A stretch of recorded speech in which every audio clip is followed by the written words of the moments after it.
Hello guys, new blog में आप लोगों का स्वागत है। तो सभी को छठ पूजा की बहुत बहुत बधाइयाँ।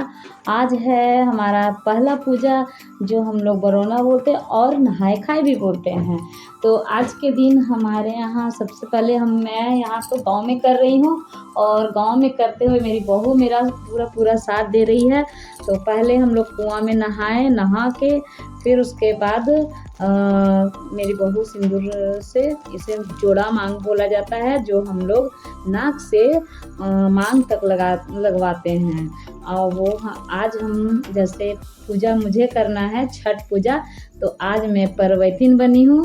हमारे व्रत करने वाले को परवैतिन कहते हैं। और फिर इसमें हम लोग धोती पहनते हैं, जो धोती बहुत ही शुद्ध माना जाता है। और धोती पहन के ही पहला हम लोग सूर्य देवता को अर्घ देते हैं, फिर गंगा माता का पूजा करते हैं। ये गंगा माता जैसे कुआं जो होता है उसे भी गंगा माता ही कहते हैं, तो बहुत ही शुभ माना जाता है। कुआं बहुत पुराने ज़माने में कुआं में भी अर्घ दिया करते थे। जब अगर सामने जैसे जो पोखरा ना हुआ तभी कुआं में भी आप दे सकते हैं, फिर अपने पोखरा भी खुदवा सकते हैं। बहुत लोग आजकल तो टब में वगैरह हर चीज़ में दे देते हैं, गड्ढा वगैरह करवा के भी देते हैं, मगर ये कुआं बहुत ही उत्तम और बहुत ही अच्छा माना जाता है। तो पहले गंगा पूजा करके फिर सूर्य देवता का भी पूजा कर रही हूँ साथ साथ में। और उसके बाद मुझे आज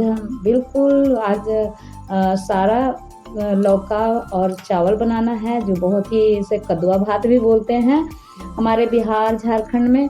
और ये छठ पूजा बहुत ही साफ सफाई वाला होता है, बिल्कुल इसमें बहुत नियम से किया जाता है हर एक पॉइंट को। तो मैं हर बार लुधियाना में करती थी, तो इस बार मैं गांव में आई हूँ। ये तो सबको पता है, दलचक गांव में मैं कर रही हूँ। ये चौथी बार मेरी छठ पूजा है।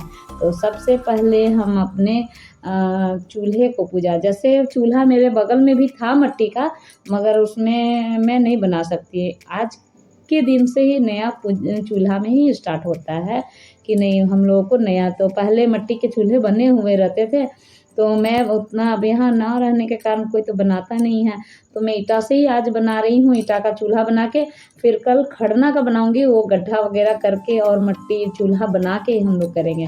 तो आज मैं मट्टी के पतीले में अपने लिए चावल बना रही हूँ, दाल बना रही हूँ और लौकी की सब्जी, जो पीतल के ही बर्तन में बिना लहसुन प्याज का।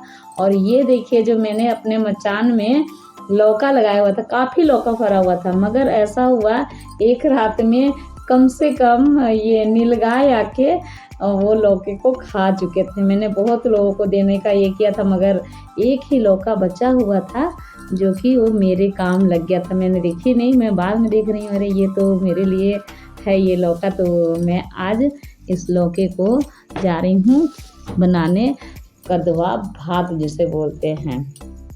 तो हमारे घर की बिल्कुल एकदम फ्रेश लौका, बहुत ही लंबा, लगभग एक हाथ से भी ऊंचा।